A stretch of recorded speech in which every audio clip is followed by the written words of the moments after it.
राम राम। कहते हैं आपके द्वार पर कोई मांगने आता है तो किसी विवशता से आता है, किसी मजबूरी से आता है। आप उसको कुछ दे नहीं सकते तो मत दीजिए, लेकिन दुत्कारिए मत। उसके साथ प्रेम से बोलिए, प्यार से बोलिए, क्योंकि ना जाने किस रूप में नारायण आ जाए। किसी गांव में एक घर के आगे 3 संत भिक्षा की पुकार करने लगे। उस घर की जो गृहिणी थी वो बाहर आई, उन्होंने प्रणाम किया और बोला कि महाराज भीतर चलिए, मैं आपको भोजन कराती। उन संतों ने कहा कि आपके पति इस समय घर पर हैं। उस महिला ने कहा नहीं, अभी तो मेरे पति घर पर नहीं हैं, लेकिन दोपहर बाद आ जाएंगे। उन संतों ने कहा ठीक है, जब आपके पति घर पर आ जाएंगे हम तभी भोजन करेंगे। दोपहर बाद उस महिला के पति घर पर आ गए। उसने पति को सारी बात बताई। उनके पति ने कहा ठीक है, उन संतों को भीतर ले आओ और भोजन कराओ। अब वो महिला बाहर संतों के पास पहुंची, प्रणाम करके बोली कि मेरे पति घर पर आ गए हैं, आप चलिए भोजन कीजिए। उन संतों ने कहा ठहरो देवी, पहले हम तुम्हें अपना नाम बताते हैं, फिर उसके बाद सारी बात बताएंगे।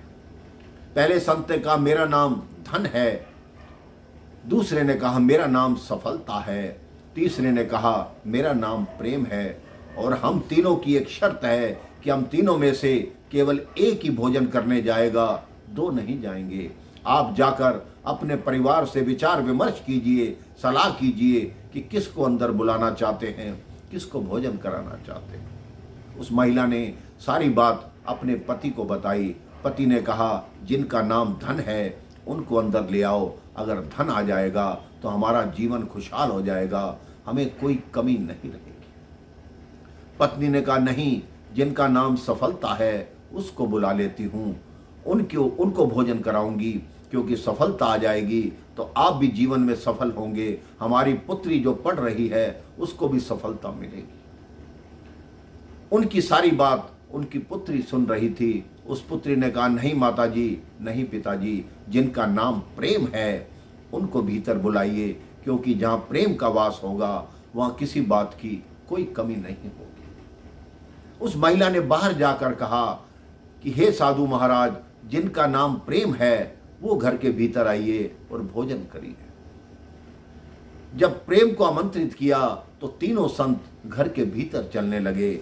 उसने कहा मैंने तो एक को आमंत्रित किया और आप तीनों आ रहे हैं।